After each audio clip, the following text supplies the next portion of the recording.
In today's lesson, we're going to listen to a short clip. We're going to break down the connected speech, the stress and the intonation.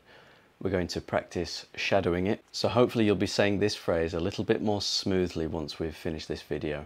So let's get started. Let's listen to the clip first. We realised that the main problem would be that. So the first thing to do is to find out where the main stress of this sentence is.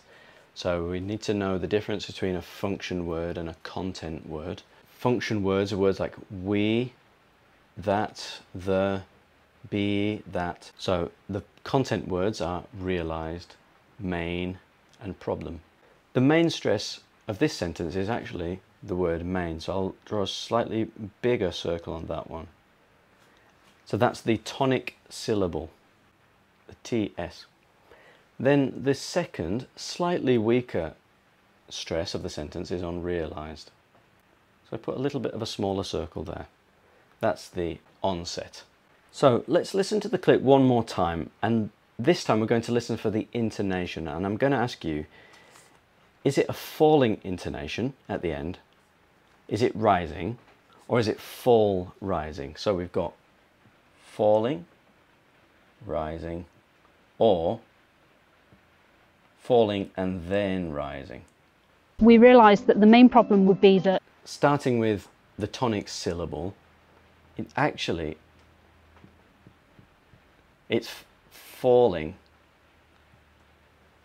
Main problem would be that her voice gets lower through this whole tail here. So everything after the tonic syllable is the tail.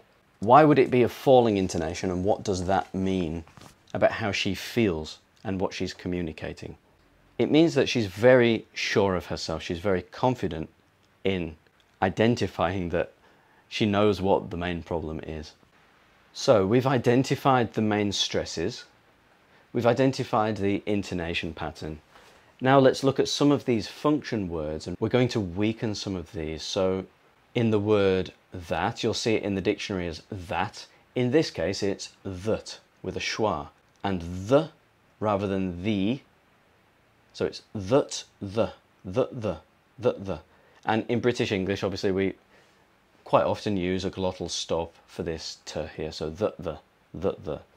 Something interesting is happening with realised. So the first thing, there's two things.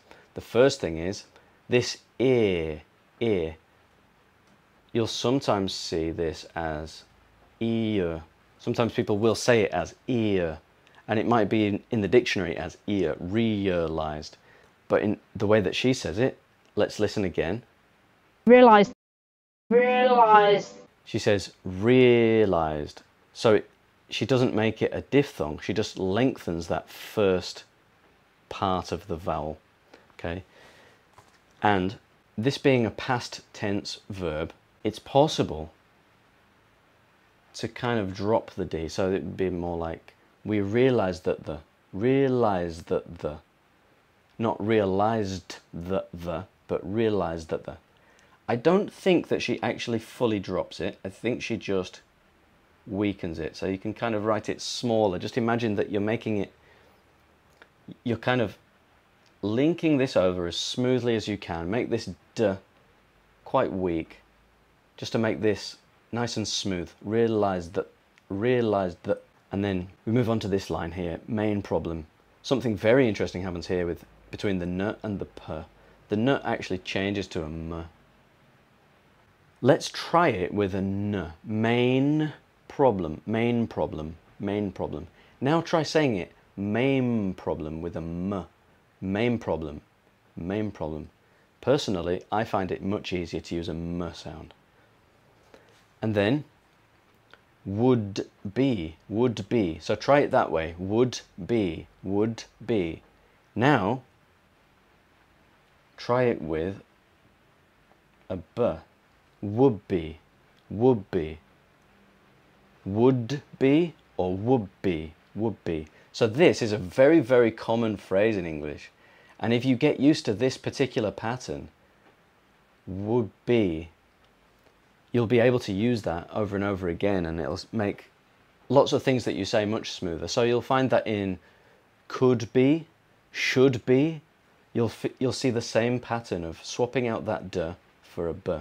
So the whole phrase is, we realized that the main problem would be that. We realized that the main problem would be that. Thanks very much for watching. If you learned something new today, like this video and remember to subscribe. I'll see you in the next one.